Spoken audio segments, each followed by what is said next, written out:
let's talk about some of the proposed amendments before we get to some of the candidates and what the party can do to win the 2020 elections. Are you aware? Walk us through some of the proposed amendments that were up for discussion. The most standing out one is about the appointments of communicators from branch, constituency, region, and then national. That stands out among the whole of the amendments that was presented, and that has been approved just some minutes ago. The other has to do with former.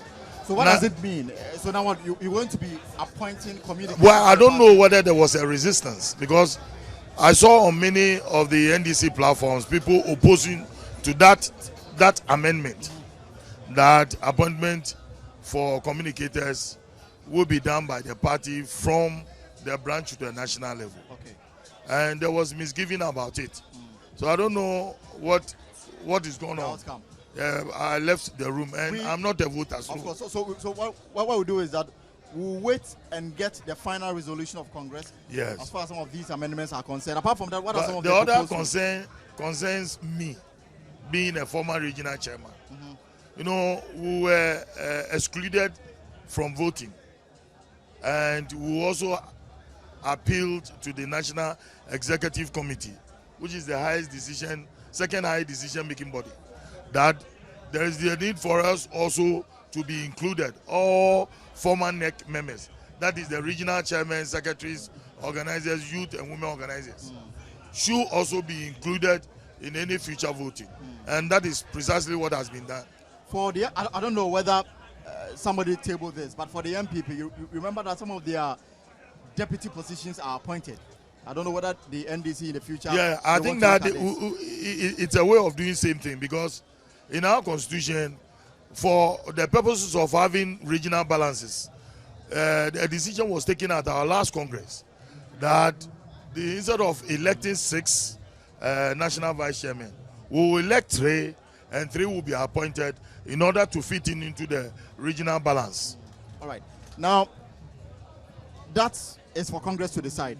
Yeah, that is for. We'll no, that has been decided. Okay. But currently, what decision that has been taken here now is that all former regional chairmen, secretary, organizers, youth and women organizers, in our subsequent elections, they will be partaking in those elections. They have the right to vote. So now you don't have a voting right? No, I don't have. All the noise I'm making, I don't have the voting right. So, okay. Now, let's go into the candidates themselves. I mean, you've made it clear about your opposition to Asiedu Nketia being re-elected as the general secretary of the party. I don't know whether that has changed. It doesn't change. But then, it's possible Asiedu may win the elections. You're giving up already on your candidates? No, I'm not giving up. Look, as for elections, Maza, it has its own dynamics. Whoever you think that he will win will lose. Whoever you think that he will lose will win. And like the proverbial saying by Sir John, through delegates, so Adakanumu Yesu. You see, you might not know. It's so dynamic, very, very unrevealing. And people will not tell you whom they are going to vote for. But when you come outside, you see these people shouting, oh, I'm for this, I'm for that. But then when they get into the voting room, it's quite different. I'm not, giving up on my candidate. But I'm saying Asiedu Nketia is likely to win the elections. But at least I've made a point. Right. And I'm sure, should Asiedu Nketia win the elections, his attitude and character towards leadership will change. Asiedu Nketia is a very experienced man. I'm more experienced than even Asiedu matured in Nketia. age. No, And you think that that's why I'm is far so older arrogant? than him. Look, I started my politics in 1969. So sometimes when I speak on authority, on experience, what has happened in this country. I've seen governments coming and governments going. I've seen political party collapsing and splinter groups coming out of it. So when you see it coming, then you know it is doing. That is why I went on Asiedu Nketia's neck. That is attitude.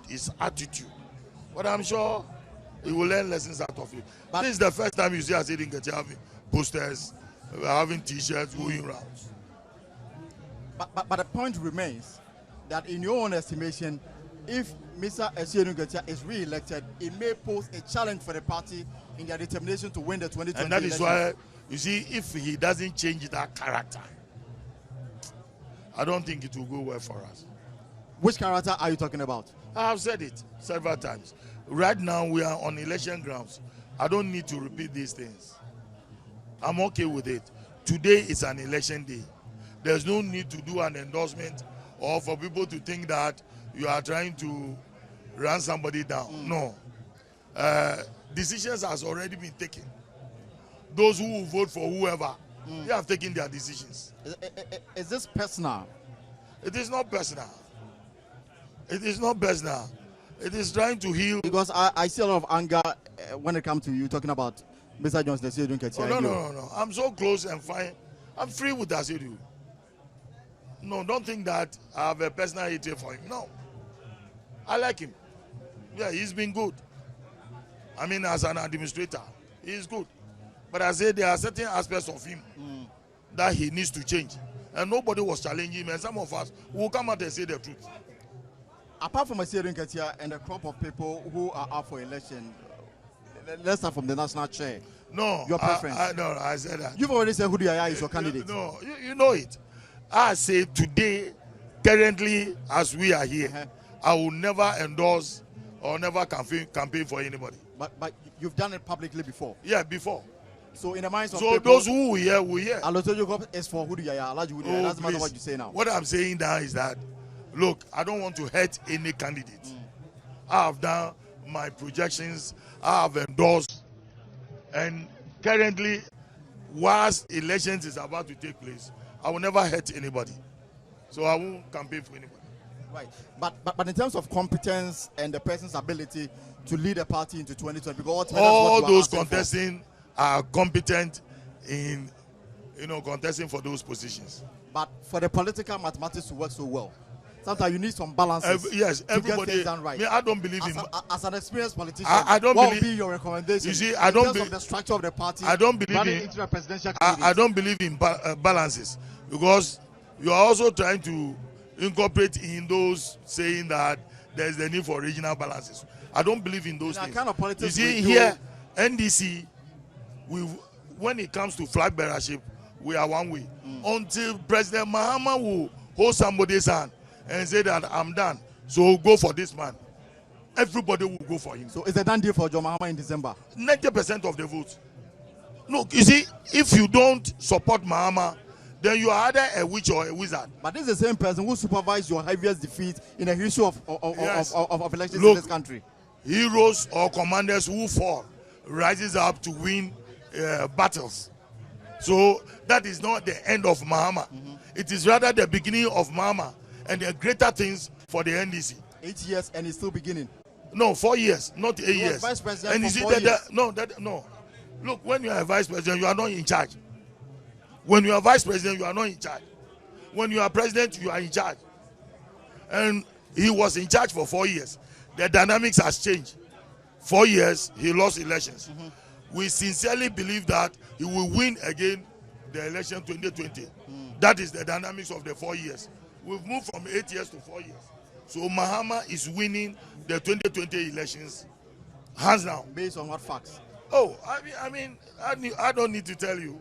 I don't know, tell me. I hope the way Ghanaians are suffering, it will translate into 2019. That's where the battle begins. But hasn't the issue of suffering been the normal course of politicians? It doesn't matter where you are. Once we are in opposition, we are not saying it. You think more for the Ghanaian than when you are in power. The NDC is not saying it. It is the people who are telling the NDC that they are suffering. So fight for us. Look, when you go out and they know you as an NDC party member or a leader, they will say, "Chale, bro, munkumaye."